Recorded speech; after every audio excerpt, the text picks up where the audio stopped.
Hey art lovers! Today I'm testing the Paul Rubens Academy Grade Watercolor set, which includes 24 colors plus 2 additional blocks, Ultramarine and Mars Black.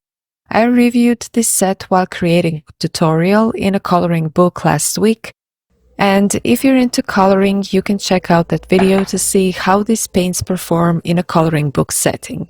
I was quite pleased with their vibrant and practical results. In this video, I'll be painting on watercolor paper and using a few techniques to explore the possibilities this set offers. This set is very affordable, priced at around $40. Since it was gifted to me, I want to provide an honest review, highlighting both its strengths and areas where it may fall short. First, I want to paint a simple landscape scene. I don't have a reference photo for this one, it's just going to come straight from my imagination.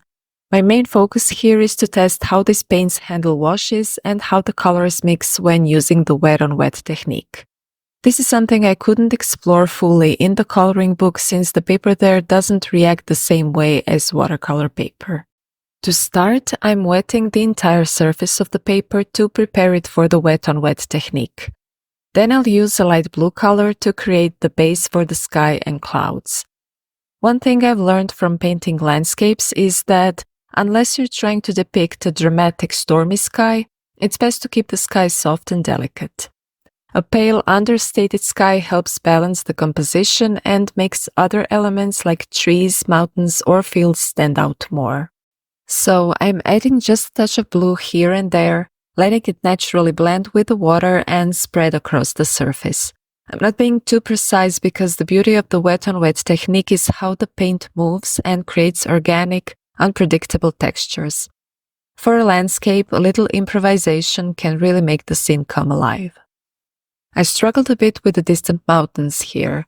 I probably should have waited a little longer for the paper to dry before painting them to get cleaner, more defined shapes. But that's okay, I can always come back and refine things with a second layer once the paper dries. For the distant mountains, I'm sticking to cooler colors like blues and grays to create a sense of distance. Cooler tones tend to recede visually while warmer colors feel closer, so as I work my way toward the foreground, I'll start incorporating warmer shades. Next, I'm adding a touch of dark brown to suggest distant bushes or a sparse tree line. I'm not worrying about too much detail here, just a general impression. Then for the fields, I'll use a gorgeous yellowish warm brown to bring in some warmth and create contrast with the cooler tones of the background.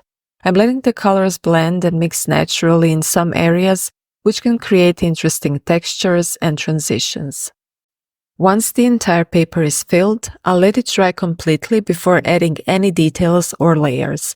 You can always use a hairdryer to speed up the drying process, and sometimes it even helps you control how the colors flow and settle. Let's see how the colors interact as they dry and if any interesting effects emerge.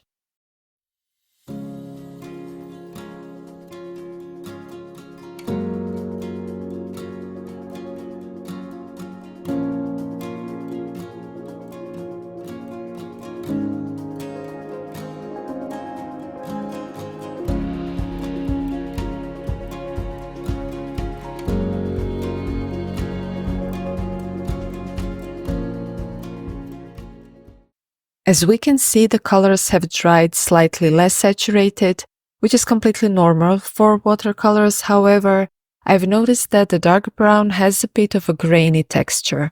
This can sometimes happen with lower quality pigments, and it's something to keep in mind if you're aiming for super smooth finishes. On the other hand, I really love the yellowish tone. It's vibrant enough and adds a lovely warmth to the piece. Now I'm moving on to the second layer to refine the blurry shapes of the mountains. For this step, I'm switching to a slightly thinner brush. I want to make the mountain shapes more defined, but since they're still in the distance, the details should remain subtle compared to what we'll add in the foreground. To achieve this, I like to blur certain areas as I go, using a clean, damp brush to soften edges and keep the distant mountains looking natural and atmospheric. Another technique I use here is dipping my brush into the paint, blotting off any excess water onto a paper towel, and then dragging the brush lightly along the shape of the mountains. This creates a dry brush effect which deposits pigment unevenly and adds a beautiful textured look. It's a quick and simple way to suggest the rocky surfaces of mountains without going into too much detail.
Let's cover up that grainy dark brown texture by adding some trees.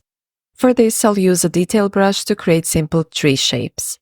I start with a thin vertical line to place the trunk, then add a few uneven strokes branching out in different directions.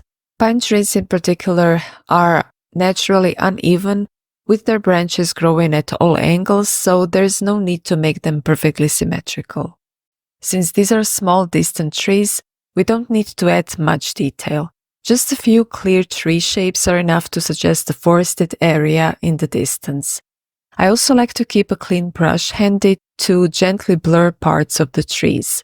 This softens the edges and prevents them from standing out too sharply against the background, helping everything blend harmoniously.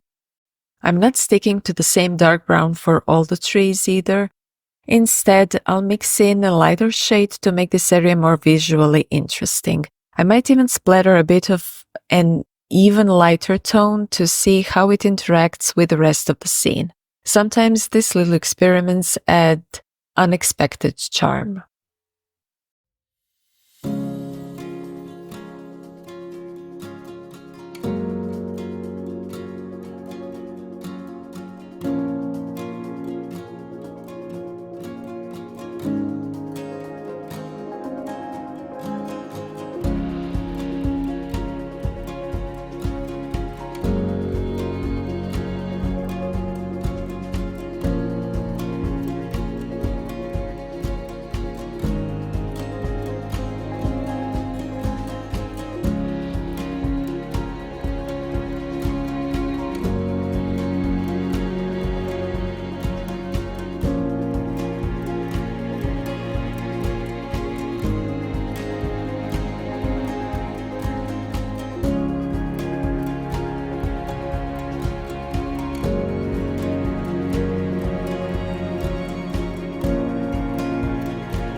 Up front, I'll add a few wildflowers to create the look of a field. These don't need to be detailed, just small dabs of color scattered here and there. If I had started with some grass, it might have been easier to layer the flowers over it, but that's okay, we're just playing with the composition and letting it evolve naturally. You might notice that a road has started to appear in the painting. This was completely unintentional, but that's one of the joys of watercolor. Sometimes unexpected shapes emerge, and instead of fighting them, it's just easier and more fun to go with the flow and work them into the composition. To make this road more defined, I'll add a bit of grass along its edges. A few strokes of green here and there will help frame the road and make it more noticeable without overcomplicating the scene. It's all about enhancing what's already there and letting the painting guide you as you go.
Now I'll add the final details to the foreground to bring the painting together. These small touches, like a few more flowers, blades of grass, or texture, help to create depth and make the scene feel complete. I'm keeping it simple and not overloading the foreground with too much detail, just enough to balance the composition. And that's it for this painting.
Next, I'm starting another smaller painting, this time of a leaf. This type of subject requires a bit more detail and vibrant colors, so it'll be a good way to see how this set performs under different conditions. I might even add a subtle blurry background to test the overall effect and contrast. For this painting, I'm focusing on a vibrant autumn leaf. It's going to be colorful, so I'm starting by wetting the entire shape of the leaf right up to its edges. Then I'll begin with the brightest colors like yellow and light green at the base, gradually blending into lighter reds toward the top. I'm painting an aronia leaf inspired by the ones in my garden. They're absolutely stunning, deep reds that shift into other autumnal hues, making them a joy to paint.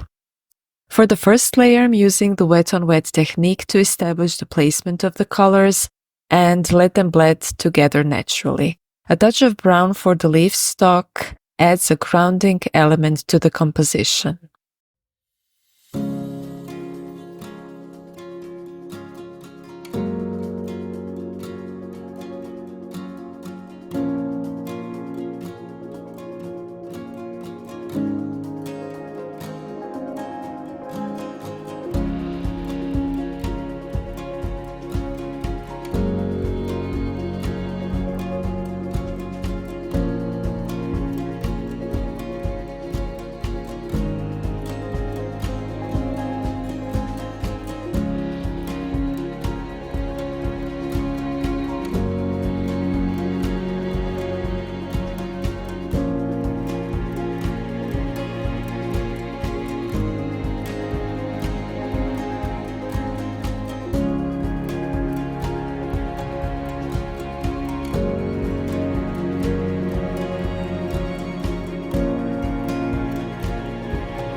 I tried to lift some of the color using a clean brush to reveal the veins of the leaf, but that didn't work as I'd hoped, so I'm going to try a different approach.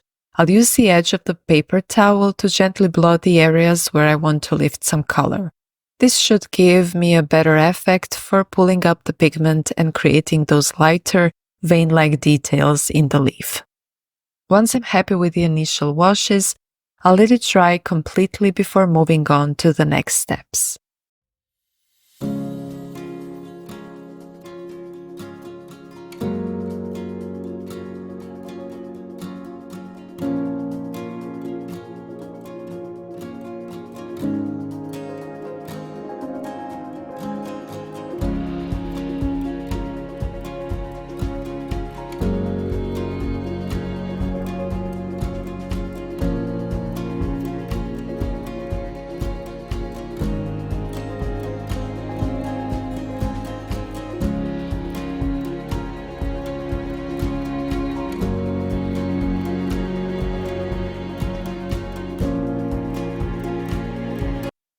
Now that the painting is completely dry, I'm going to start adding more vibrant, bold colors to bring out the details of the leaf.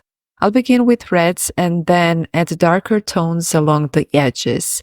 I prefer to paint from the edges toward the center as it gives me better control over where the color goes. I'll place the pigment where I need more depth and then use a clean wet brush to dilute and blend the color until it fades naturally. I'll work piece by piece, building up the details slowly. This technique helps me maintain control over the watercolor, especially when working on intricate details. It allows me to layer the colors without the paint getting too chaotic.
Already, I can tell that the colors are performing a bit differently than higher quality paints.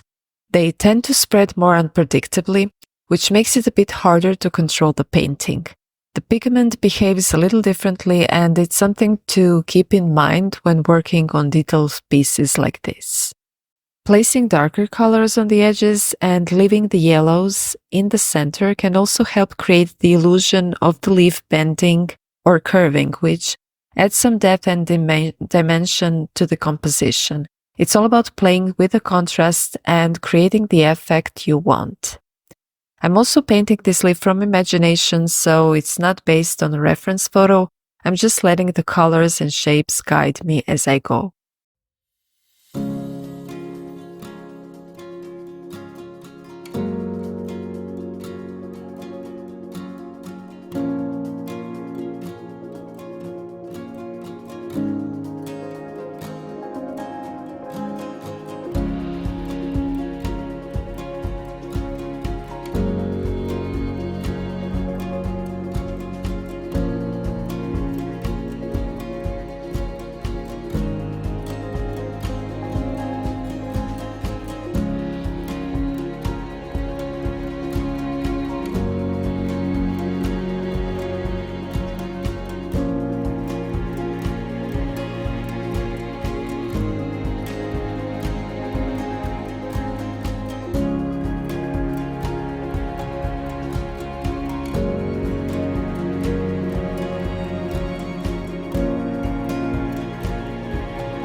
I've decided to add a bit of a blurry greenish background around the leaf to create contrast and maybe add some shadows. This will also give me a chance to see how the Academy set handles color mixing, especially when layering shades. I'm starting with greens for the background, blending in a bit of warmer browns and black for the shadows. This combination should help create depth and maybe the leaves stand out more. It would be interesting to make one part of the background a bit lighter, while the lower section has darker greens to give the painting some variation. I'll mix these colors and see how they behave when they're layered together. This will be a good test of how well these paints can blend and create those subtle transitions.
Now that the background is dry, we can see that the darker colors have created a grainy texture again.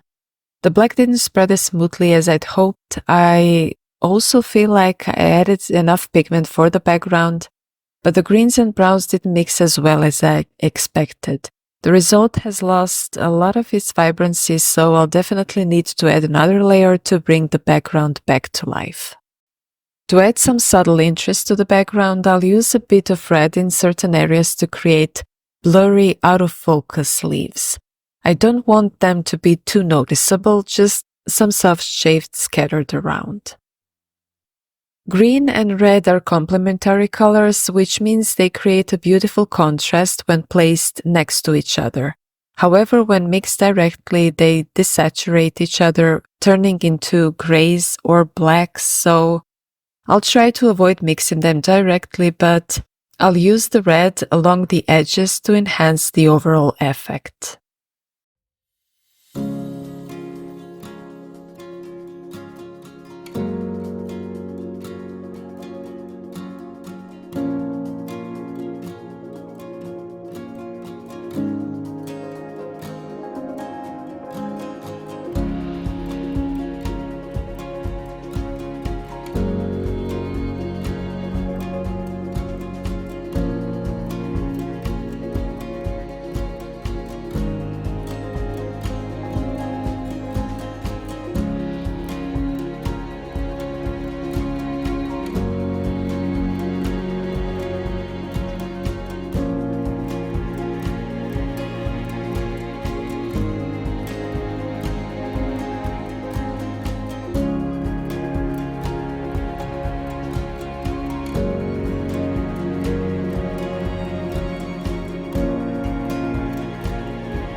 Now that everything is dry, I'll add a few final strokes to shape the leaves and refine the details.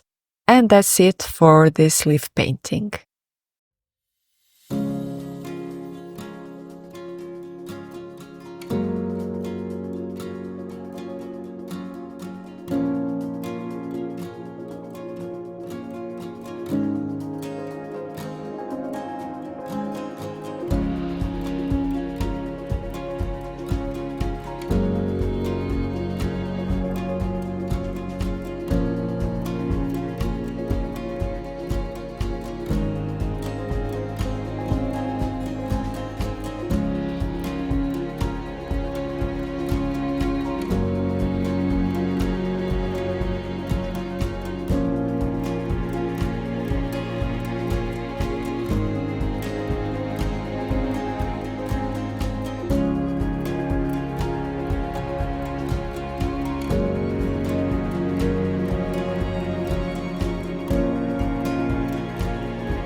I'm going to do a quick painting now, focusing on some trees.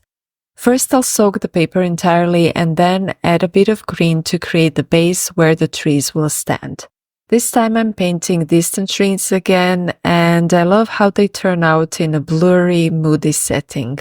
For the first layer, I'll use colder greens to create a soft, distant effect, and then I'll add warmer tones like yellows and browns for the trees that will appear more in the foreground.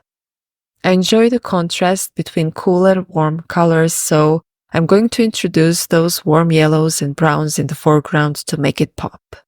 I'll let it all dry before I start adding the trees, which I'll do the same way I did in the first painting, slowly layering the details.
Once the trees are done, I'll dry the painting thoroughly to make sure the foreground doesn't mix too much with the trees.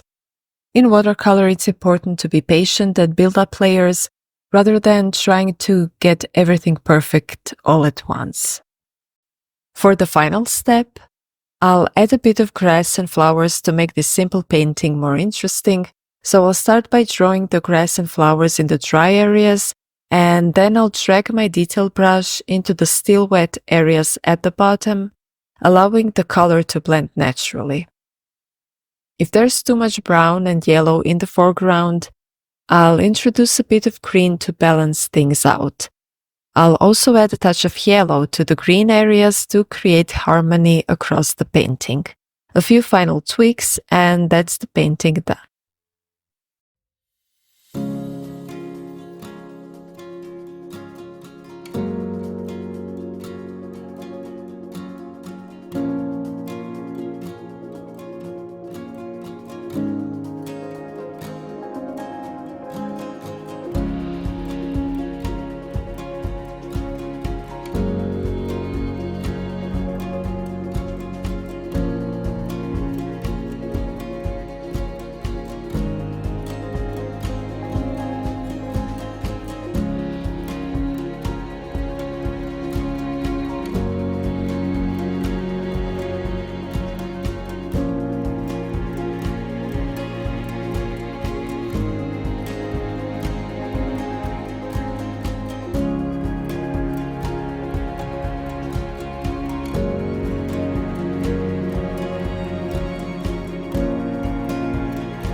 So now that we've seen the results, I can say that these paints, marketed as Academy Grade for beginners, really live up to that description.